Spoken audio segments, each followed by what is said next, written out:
All right, call the regular school board meeting to order. All members are present, excluding Danny Olmsted. Let's all rise for the pledge. Pledge allegiance to the flag of the United States of America, to the republic for which it stands, one nation, under God, indivisible, with liberty and justice for all. All right, moving on to public comment. Anyone from the public come up and speak? All right, moving on to the consent agenda. Is there anything, or is any board member like to point anything from the consent agenda for further consideration? Hearing nothing, is there a motion to approve consent agenda as presented? So moved. There's a motion by Aaron, is there a second? Second by Diane. Any further discussion? All in favor, say aye. Aye. Consent agenda passed. Moving on to student highlights. Ms. Nora Bernard. Good evening, everyone. It's hard to believe the school year is coming to an end. As we head into the final stretch, there's a lot happening at the high school. Our spring sports activities are wrapping up, and many of our teams are now heading into sections competition. The time of year is always exciting in the school, and students are working hard and preparing for finals next Wednesday and Thursday. I wish best of luck to baseball and track next week and this week as they have their sections. Currently at the high school, one highlight I would like to bring up is Floriculture 2, taught by Emily Lyons. For their final project, they are creating personalized flower arrangements for staff members at the high school. This project is very meaningful to the students and the staff. It's very real-world floral business wood. Staff members were asked to share information about the occasion for the arrangement, along with any personal preferences, and students then designed and created the arrangement specifically tailored to that individual. After completing the arrangement, students personally deliver them to the staff members, which made the experience even more meaningful for everyone involved. It was a creative project that combined technical skills, communication, professionalism, and thoughtfulness. The floriculture students also had the opportunity to take a field trip today to Milk House Flowers in Glencoe, where they learned about the process of harvesting, preparing, and storing flowers for both wholesale and retail markets. Experiences like that help connect classroom learning to real careers and real businesses. We appreciate the opportunity our community gives us for that. Thank you.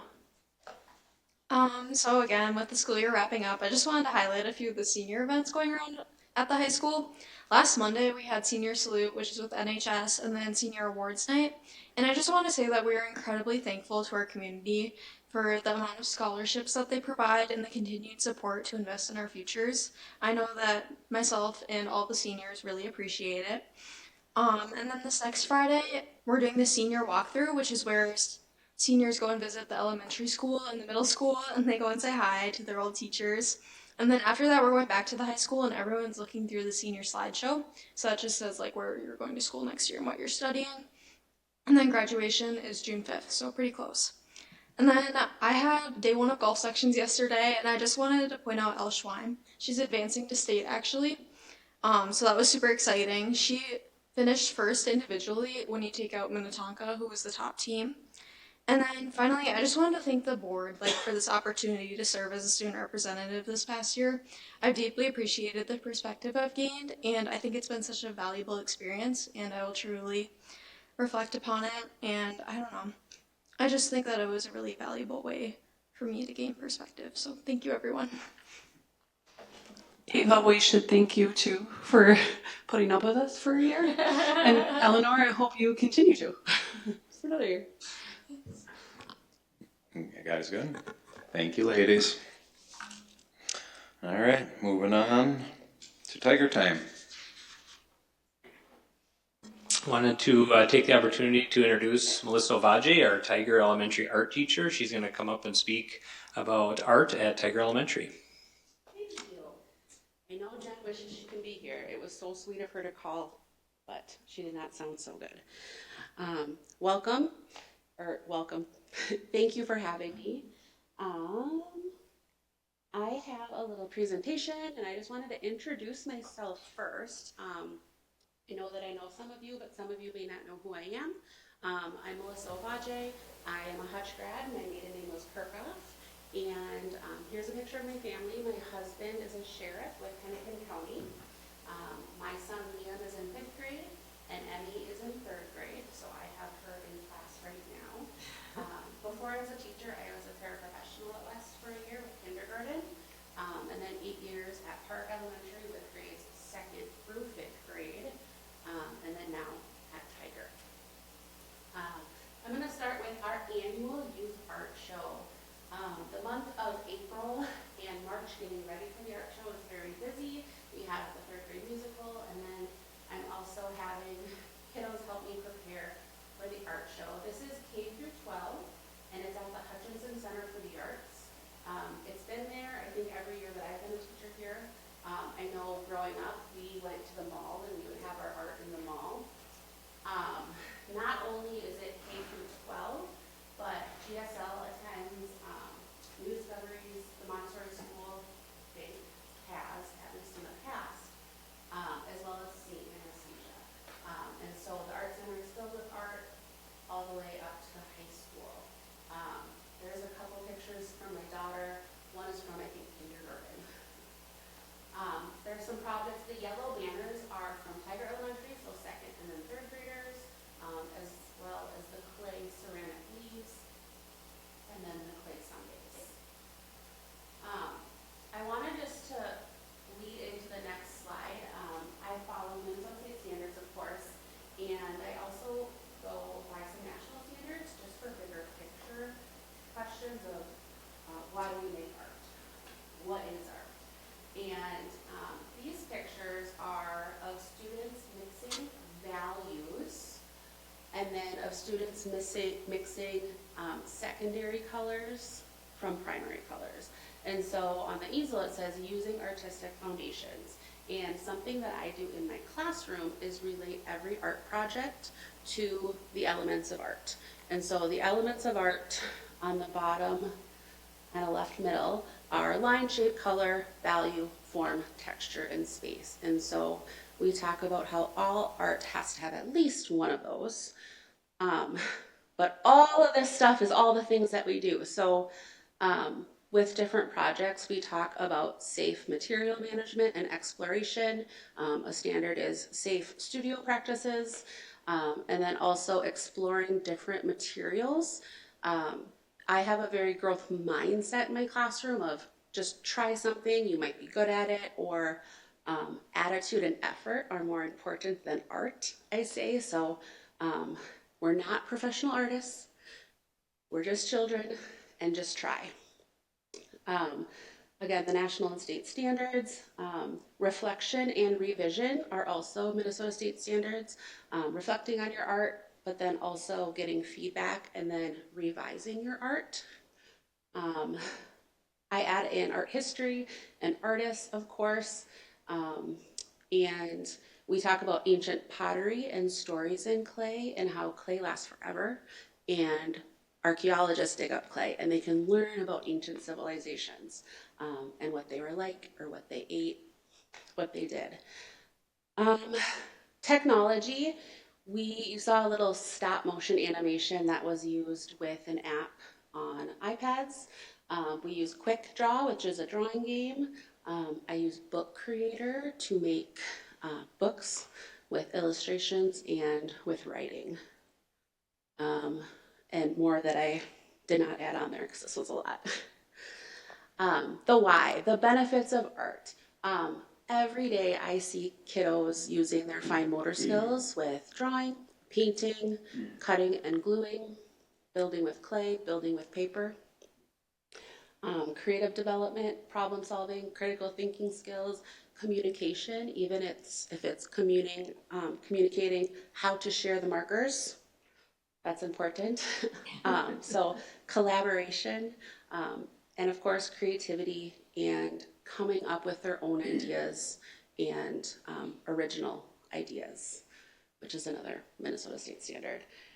Some student statements that I had gotten were art is important because you can be creative.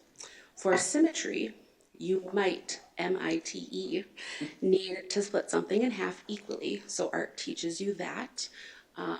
there's a lot of shapes and forms that are in the second and third grade math curriculum as well. And so that cross-curricular exposure is very helpful. Art is important because it shows imagination. I just love art because it calms me down sometimes. And then the last thing I just have are any questions, and thank you for having me here today. Thank you. Any questions? Thank you. Thank you. Thank you. All right, superintendent update, Mr. Dietz. All right, good evening. It's a hot one out there today. Yes. Feels kind of good though, I think. But we'll see how the track and field goes for Tiger tomorrow because it's going to be warm. So hopefully it'll go all right. They bring a lot of water bottles. I want to thank everyone who's helped develop the 26-27 budget. I did send out a budget memo. Hopefully you guys had a chance to read that as well. We sent it to all staff and tried our very best to write it in a way that it was that they would understand it, and also allow them to ask questions if they need to. So that was sent out. I will say I didn't have any questions yet, so maybe hopefully it did resonate with people what we were doing. I also, Mike and I really, we're going to be attending quite a few of the end of the year things. It's kind of fun to integrate with the kids, and you know, there's knowledgeable over at Park, and there's track and field tomorrow at Tiger, and we're trying to get involved in some of that as our time allows us, so that's great. As was mentioned, graduation is going to be on June 5th at 6:30 p.m. in the Wayland Gym. I hope you can all make it, and it'll be fun to see the seniors off, so congratulations to the class of 2026. I'm also looking forward to attending the TAP graduation. The TAP graduation is on June 5th. June 3rd, from 12:30 to 1:45 at the Hutchinson Event Center. So the 3rd of June. That's open to people coming as well and wanting to, if you want to see the TAP kids. So congratulations to them. We are putting the finishing touches on our strategic plan. We have final meetings scheduled on July 13th with the principals and school board, and then there will also be one last one with the principals and Mike and Becky and I on 7/20, and then we'll start to talk about communication and how we can get communication out about what was happening, what we did with all this, and then start working on it, right? Because we're going to have a bunch of things to do in year one, so it's exciting. I also want to thank you two for coming each time, and you've had very good attendance. That's been nice to see. You've added a lot of great stuff to our meetings and making sure we're up to date. So thank you for that. And as Aaron said, Eleanor, I look forward to working with you. And I'm sure there's going to be somebody else then, right? That's going to be with you. That's kind of how it works. So we'll see who that person is. But we enjoy having you on the board. So thank you for doing that. Also want to thank the staff, students, and parents for another successful year at Hutchinson Public Schools. We've had a lot of great things happen this year, and we continue to work hard and provide our kids with a lot of opportunities. And just thank everybody for the collaborative effort and for doing that. Legislative update. The legislature did adjourn on the last day at 5:18. Some notable items that affect Minnesota Public Schools. They did approve $10 million towards a hold harmless for compensatory funding. If you would remember, they had held harmless this year, so we didn't go backwards, and then they would have had to do it again. That's kind of what it was. They gave $10 million instead of $50 million, so we got a little hold harmless, but it was not near as much as we had hoped. So that then now the districts just have less revenue in that regard, and they have to take that into account when they're doing their budgets. Also, a constitutional amendment will be presented statewide to the voters on November 3rd, 2026. It's the trust fund that they've been giving money to schools for many, many decades from up north. It's federally owned, but it's meant for schools here in Minnesota.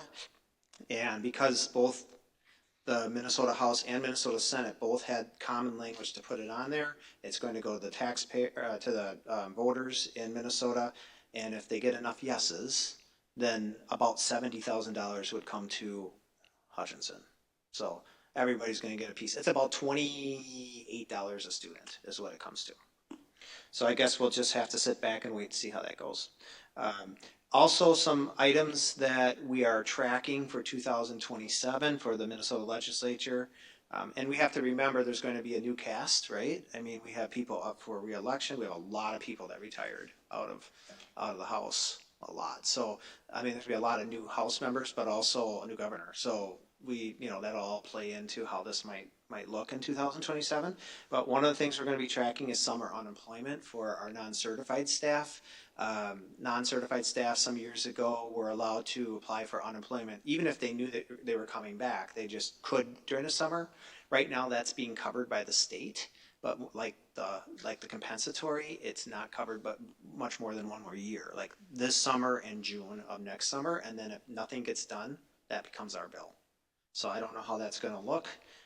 So we're going to be tracking that, and also special education funding.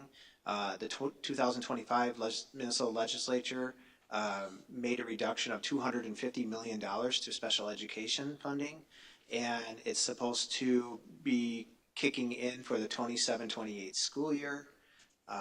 They have a blue ribbon commission, they call it. If they cannot figure out how to make this cut, then districts will have to absorb it through paying more for the cross subsidy or some other means, some other cut that they might make. So we were tracking that to see if we have to take on that cost as well. Also, we're waiting because we know Minnesota paid leave started on January 1. We know that they said it was 0.88, 0.44 out of the employee. We got a little better because we're with a third party, but we're going to be really tracking to see if that was enough to cover it, because we're a little skeptical whether that's going to actually cover everything that's going on. And if it doesn't, then they have the right to move that up from 0.88, which means our employer share would also move up with it. So we're going to be tracking that to see how that's going to come out. And then also there's kind of a push for a statewide health insurance. I know we've seen this before in the past. There's another big push because there's been just so many premiums have gone kind of wild, right, with renewals and things. So there is a bill, and they kind of got a certain amount done this year. Some was just to get people to understand the issues, and then and Minnesota would be the main entity that's trying to get this. And then next legislative session, 2027, I think there's going to be another push to see if something can happen with this. And we don't know how that's going to look for school districts, just simply because we don't know, like, is that going to cost us money? Is the state going to cover us and make us hold harmless? We just don't know enough about that, but that is out there. So, and that's all I had. Are there any questions? Okay, thank you. Thank you, Dan. Moving on. I'm sorry. Not moving on.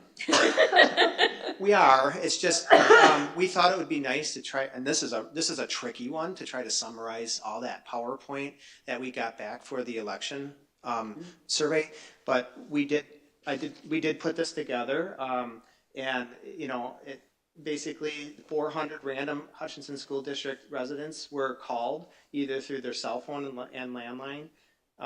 I'm just going to say I did not take every single page and put it up here. It would have gone on and on. So you guys have that report, and at the end, people can email us and we can send the report to them because it's a public document. So overall, respondents believe that the Hutchinson community is tax sensitive, not adverse. Respondents believe there's a high quality education, a strong governance board and administration, excellent teaching staff, and consistently reliable financial stewardship. 82% of people polled felt that the education provided by Hutchinson Public Schools is excellent and good. 16% felt it was fair, and 2% were unsure. 23%, which was just barely the largest percentage, felt the most serious issue for Hutchinson Public Schools is facing a lack of funding. The next highest percentage was 22%, where they felt there were no serious issues.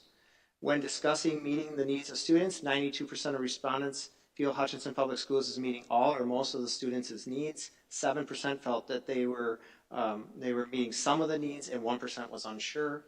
77% of respondents felt Hutchinson Public Schools is spending their tax money effectively, efficiently. 89% of respondents felt the district is providing a good value. 85% feel they can trust the district to do the right thing, and 83% feel the district does a good job involving the community. 78% feel the school board is doing a good job, 74% feel the administration is doing a good job, and 93% felt the teachers are doing a good job. 62% of respondents feel the district is doing an excellent good job with fiscal management. 30% feel the district is doing a fair job. 5% feel the district is doing a poor job, and 3% are unsure. And 51% feel the district is not adequately funded.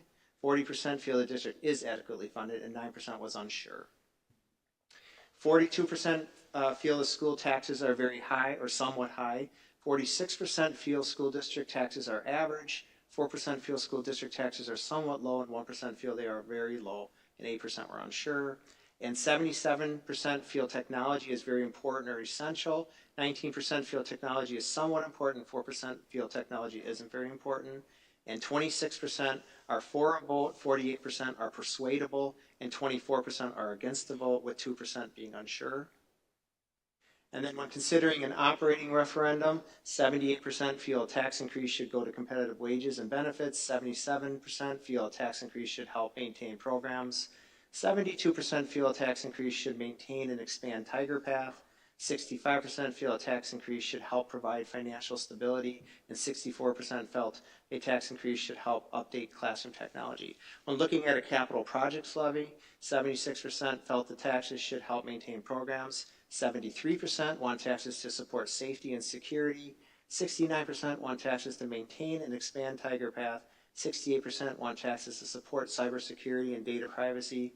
64% want taxes to support technology infrastructure, and 61% wanted it to support classroom technology.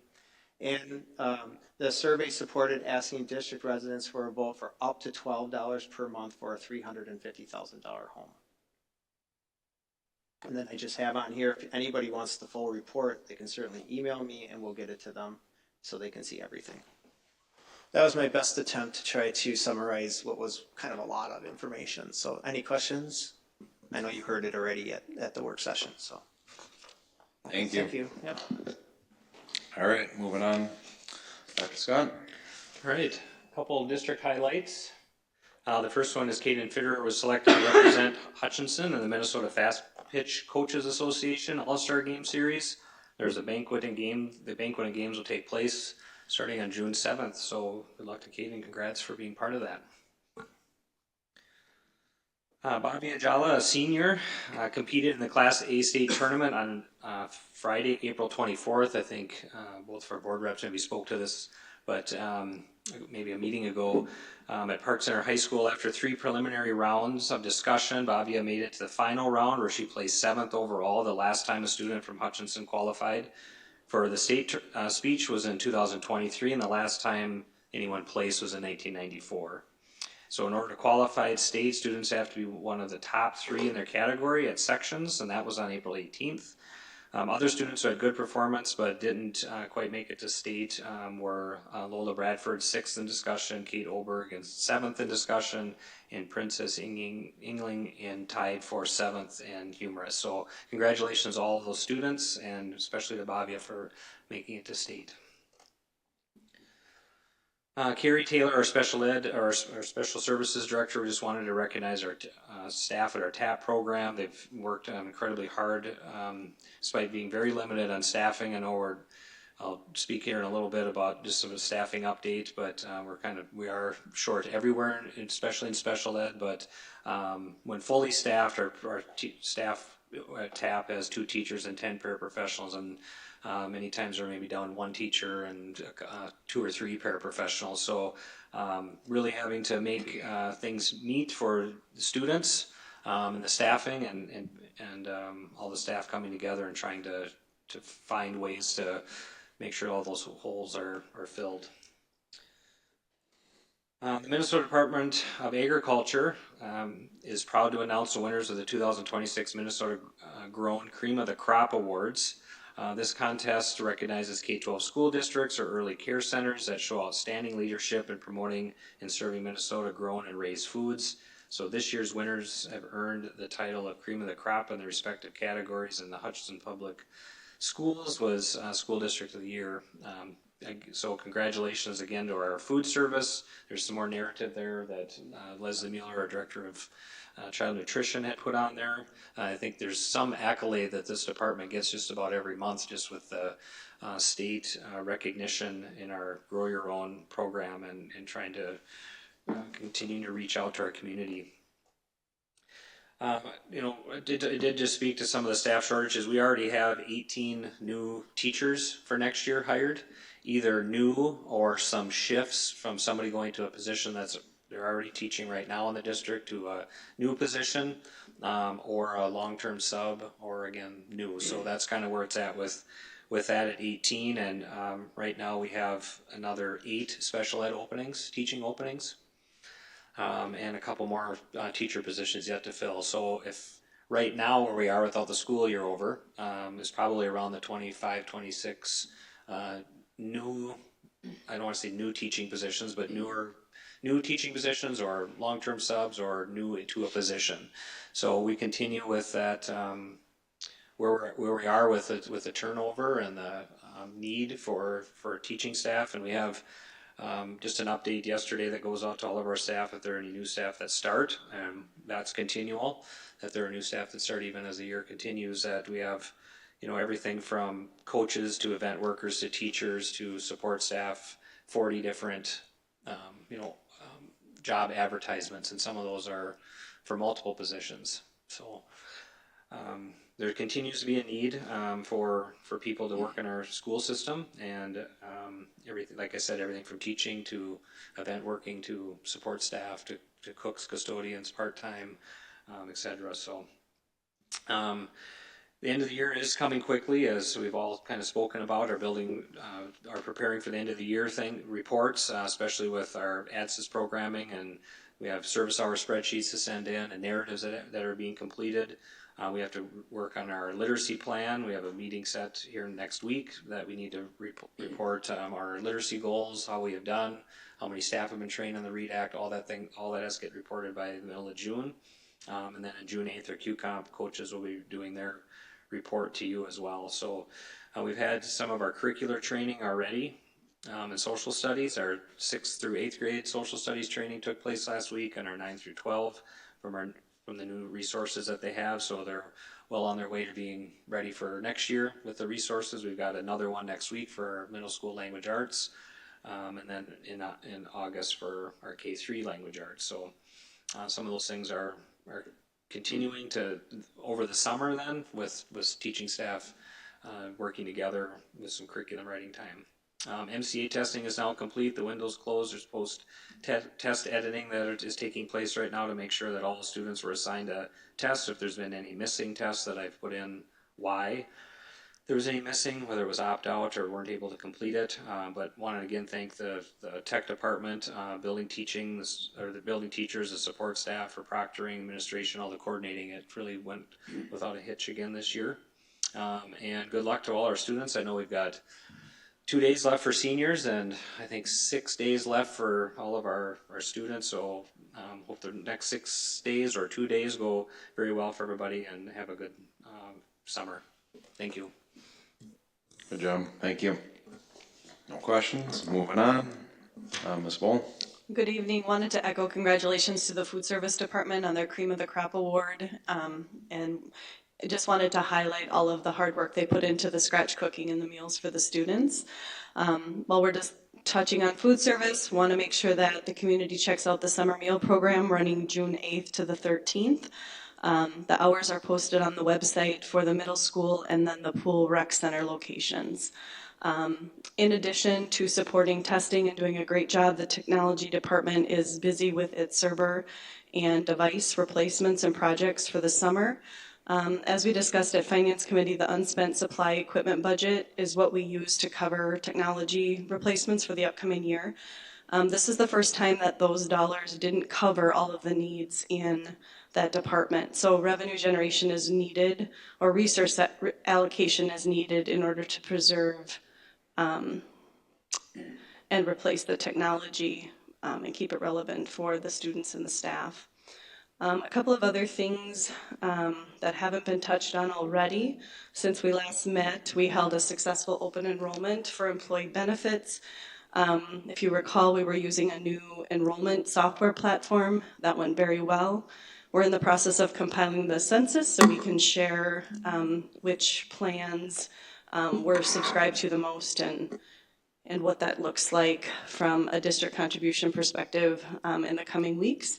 Custodial retro was finalized with the May 15 payroll. The HESP retro is in process, but not yet finalized. We've been doing a lot of referendum research and planning in the department. The preliminary budget work is continuing. Do have an update on kindergarten. That had been tracking really, really strong up until the last month or so. And now we're actually at a point where it's tracking behind. And so we'll talk more about that during the budget adoption in June. The operational budget is ready to be rolled up. The personal budget, though, is still in process pending the completion of the HESP retro. Mr. Diet talked about the compensatory and the proactive decisions we'll need to make next year regarding expense management due to less compensatory funding coming than anticipated. We did meet as a finance committee on the 20th. We reviewed the financial reports. I know Sarah will give an update as well. Another highlight from the meeting was the insurance contract renewals. I think those are the most important things coming out of the business department. All right, thank you. I do have one more thing I should have said. Most recently, there is kind of like a little water main leak going on outside of West and Tiger. And initially, we were concerned we were going to have to close school on Friday. And the city, we met with the city and they worked with us and they are going to take care of it on Saturday. And I was very pleased that we won't have to cancel school. And I want to thank the city and the people there for stepping up and finding a different solution. So I just want to make sure I said that. All right. Moving on. On to the 2026-27 resolution for membership to the Minnesota High School League. Admin recommends approval of membership. Is there any changes from last year, Dan? Nothing? Okay. Is there a motion to accept the resolution? So moved. Motion by Knutson, is there a second? Second. Second by Mossman. Any discussion?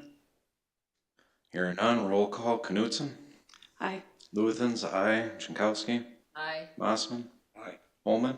Aye. All right, resolution passed. All right, on to a resolution non-renewal probational teachers. Is there a motion to accept the resolution as presented? So moved. Motion by Mossman, is there a second? Second. Diane Jankowski, second. Any discussion? All right, moving on, roll call vote. Luthens, aye. Jankowski? Aye. Mossman? Aye. Holman? Aye. Knutson? Aye. Resolution passed. All right, moving on, resolution to conveyance of a property. Dan, do you want to get a little bit? Yeah, Just in case I think Mike's going to talk a little bit about this one because he's been more involved with it. So just to give you an idea what it is. Thank you. So I think as the resolution speaks to, there was, you've probably seen a lot of publicity a little bit about the Kaminsky School building, that the ownership has changed. And I think the long story short is that through all of the paperwork, there wasn't a clear ownership, possibly. It was maybe a little, I don't know what other word to say, but it just wasn't clear. A south portion of that property, that when the school was no longer a public school, there was some paperwork that in the past years that maybe didn't clearly say that that didn't go back to the school district.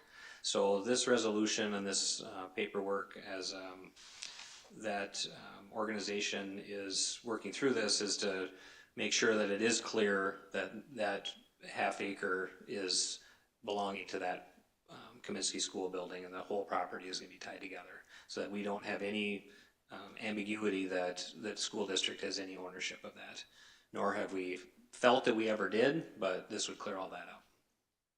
And I would add, when I talked to the attorney, it would be over $10,000 to even try to get it put in her name, and it's not even close to being worth that. So we're just recommending that we be done with it. It has no value to us. We're not going to do anything out there with it, so.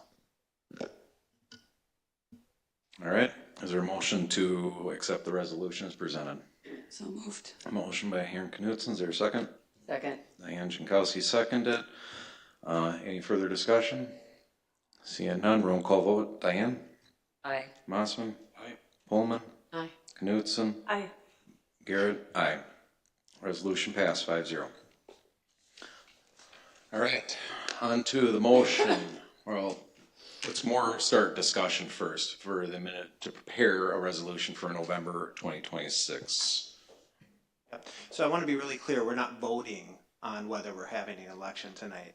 What you would be doing is voting on whether you want us to prepare the document to vote on the 29th of June, whether we want to have an election. So it's just one step in the process, and we want to make sure that we can gauge where you guys are at to do that part of the preparation. And what we need tonight is we would need to know if you are interested in us preparing this resolution, whether you'd want to be more interested in having an operating referendum vote or having a capital projects vote. That would be one thing we would need to settle. And then the other thing would be how much revenue per year we'd want to try to generate. Because we need both parts of those information to make the resolution if we're going to be directed to do it. Does the term need to be set, or is it an automatic 10? That's probably part of it. Clarify. Yeah, you're right. Whether it's a 10-year, 5-year, 8-year, probably that is something that we would need to have as well. Thank you. Would you mind kicking us off on a recommendation, or of all the data that we just spent on? Right. I think when you look at the election survey, it supported both kinds of votes. Right. I mean, it was kind of like you could go either way with it. I know Peter talked about, technology right now, and some people have views on technology, whether it's good or bad. There's a lot of stuff out there with technology. Operating referendum it's more wide open, of course, we can still say what we're going to use the money for or what we're not going to use the money for, but it's a little more wide open, a little less. You can't put anything really in the question. It's very regulated by the state, whereas the other, capital, you can put kind of the things right in the question. I felt like you guys were kind of 50-50 on that, which vote to do if you were going to choose. I think we are open to either one because we need revenue. And so I'm not going to say one can be better than the other. I mean, it didn't show that necessarily in the survey. I think obviously the more revenue we can get, but we don't want to overdo the survey because we found out last time what happened when we did that. So my thought, and I don't know what you guys would say, is we wouldn't want to go under $750,000 a year, but $950,000 would even be better. And it did support it somewhere between that. So based on the monthly cost on a $350,000 home, but we also don't want to get to a point where we went too high either. So we're willing to listen to you and see if we can come up with something in between there. 10 years is the normal. Is what most districts ask. If you do something less than that, you're going to have to go back sooner. So we would recommend 10 years, but we're open to a different amount of years too, because if you have more information, if you think people would be more open to something, I would not want to go under 5. I think that would be really tough because you'd be almost talking about it 2 years later again. So do you guys have anything to add? Or any questions or? Did anyone send questions off after our workshop? Nothing came in? Okay. Well, let's open it up for a discussion because we do need a motion stating if it's going to go anywhere, dollar amount, year, and the type. I'd like to ask Tina if she can go back. I think you're running the remote. Can you go back to when Mr. Diet was discussing what the survey results were? Be right before Dr. Scott's presentation. Oop, there you are. Can you go to the end of that one? They gave a recommendation. The survey supports asking district residents for a vote of $12 per month. Up to, no, just because that was kind of the max was 12. I mean, it supported 12, but I want to say up to because there were other lower amounts that also had support. So, in order to generate 950,000, you're probably going to be closer to the 12. And I forgot what 750,000 meant. 8 and 9.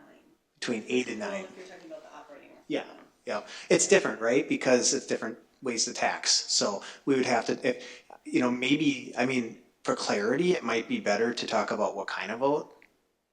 Because then these numbers change based on what kind of vote, if we're interested in a vote. But she was just saying like $8 or $9 if you were at the 750,000 and more closer to the 1150 if you're at the 950,000. Okay. So go back. Okay, so the operating referendum can be used for more things, including competitive wages and benefits. And we've had a lot of discussion about whether or not the community would support that. And the study said that would be, that they'd be more interested in an operating referendum.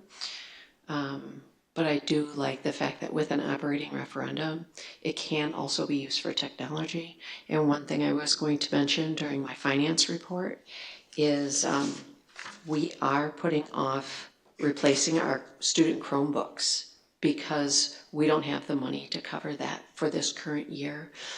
We kind of take some leftover money at the end of the year, any money that was budgeted but wasn't spent, we put that in for technology. Am I speaking correctly?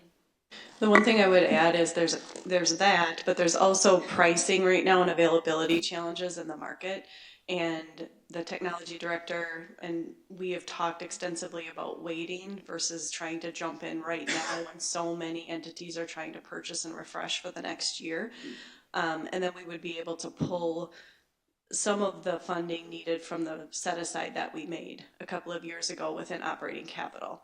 So that's a one-time fund though. So to your point, it's not a recurring stream, which is part of the discussion here. So AI is really causing problems with memory, and they're just jacking the memory up, and so it's causing those Chromebooks and all that stuff just to get very expensive. And that's a new thing, obviously, in the last couple of years that Nick has talked about. So Garrett, if you want to write down what my perspective after all the discussion we had at our last meeting, I would be for an operating referendum at the $12 per month for a $350,000 home for 10 years. Those were the 3 questions you had, right? Mm-hmm. And length. Oh, you said 10 years. 10 years. Yes. Okay. Is that an official motion? I would love to make that a motion, and then we can discuss more after that, right? Yeah. There's a I would motion. like to make a motion that, hold on, we write up a Sarah Pullman resolution. made a recommendation or a motion for an operating referendum, 10-year term at the $12 or per month for a $350,000 home. okay. Is there a second? I will second that and therefore open it up to more discussion. There's a motion and a second. Now for discussion.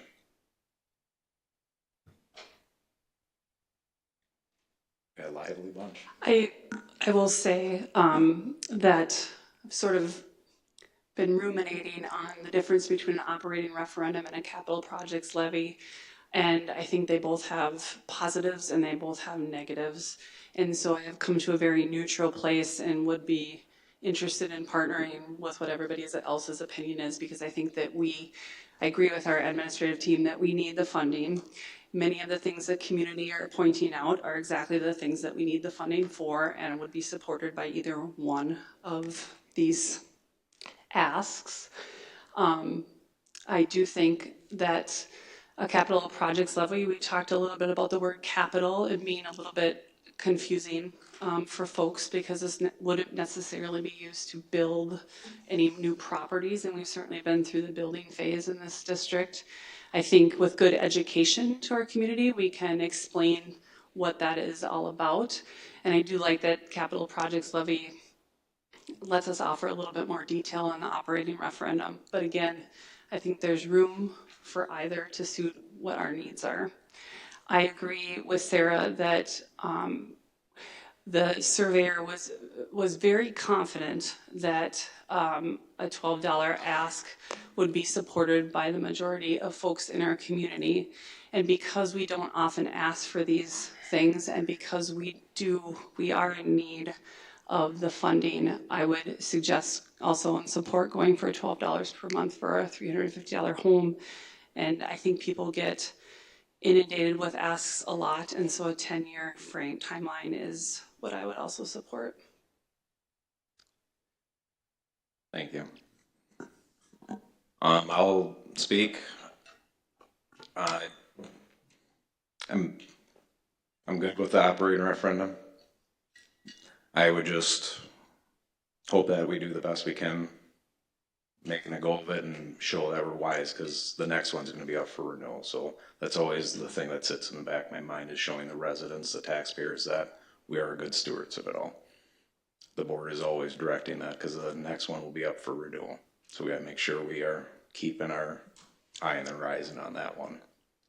I think the community feels that thus far, and this is a credit to the administration, not to us for necessarily balancing the budget all the time, every day, and looking at it continuously, but they do feel that that money is well spent, and it's the education provided in this district is of good value, and I 100% agree with that. And I think with any campaign, you know, education and fielding those questions is of paramount importance.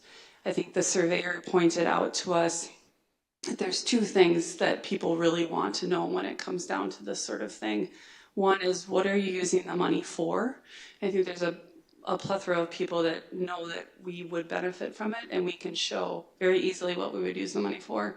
And secondly, how much per their household it will cost, which is maybe the easier thing to let people know once we decide on that amount. But I agree.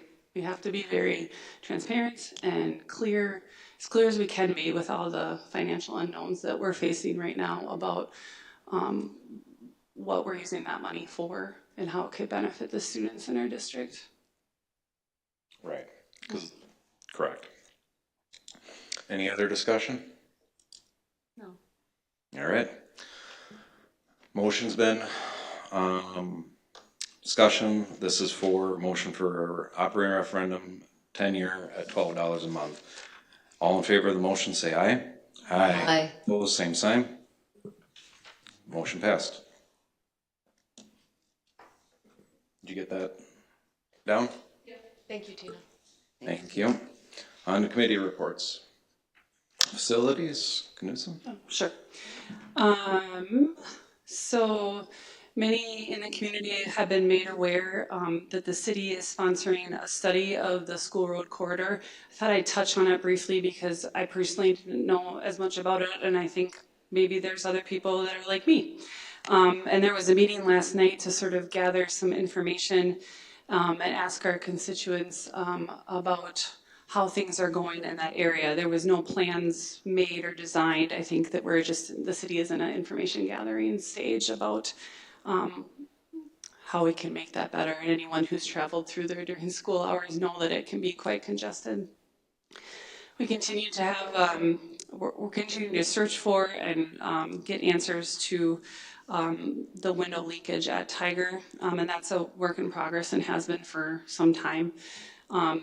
We're also, and that work will continue over the summer, and it might be disappointing, but I'm going to be honest and let people know that there might not be a solution over the summer. They might still be in sort of the information gathering phase of this.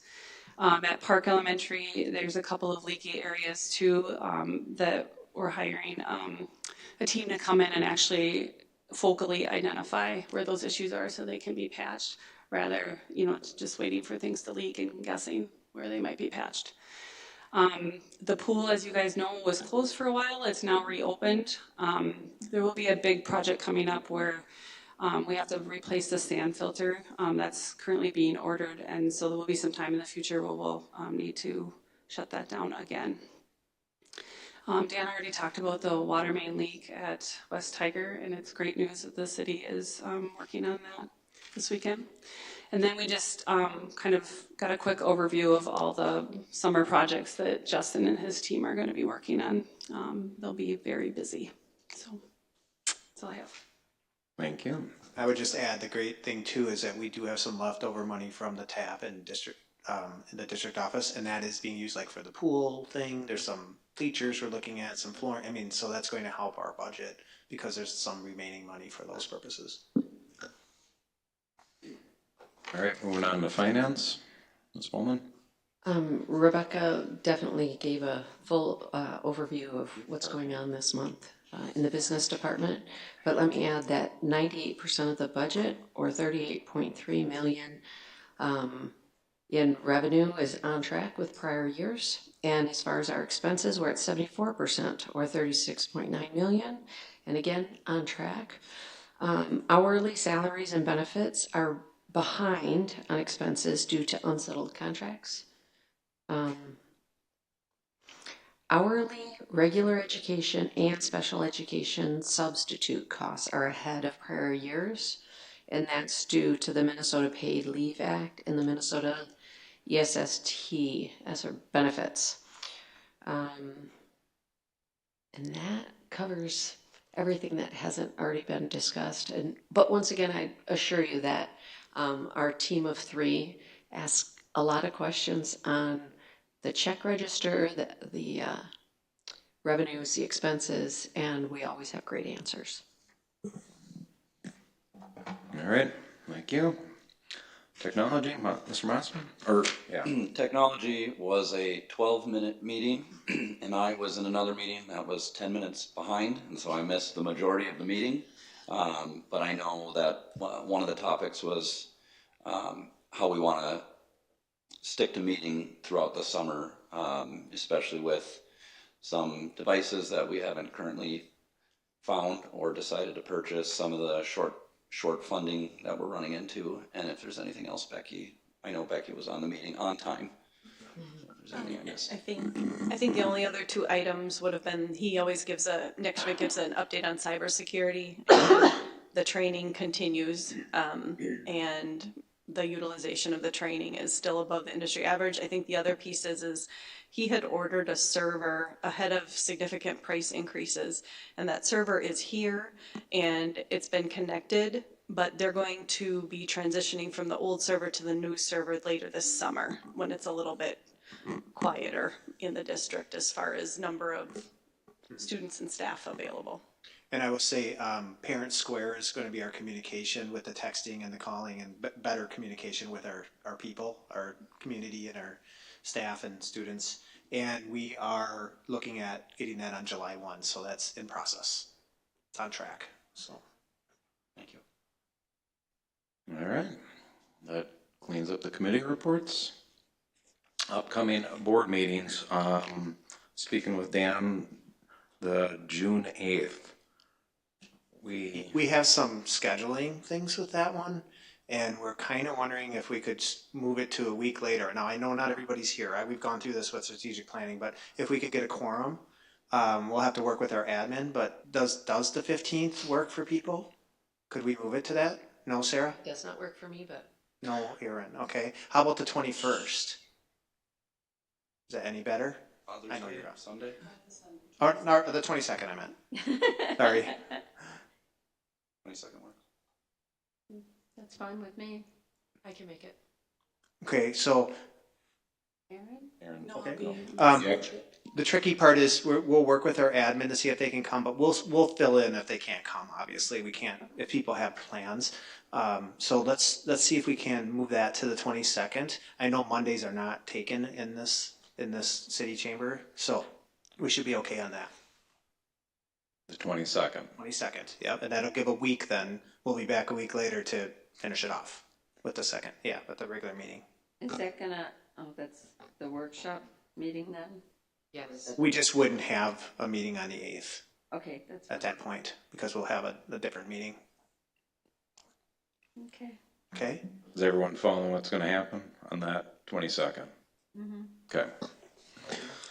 And Aaron, we can always get stuff sent out too. That's good.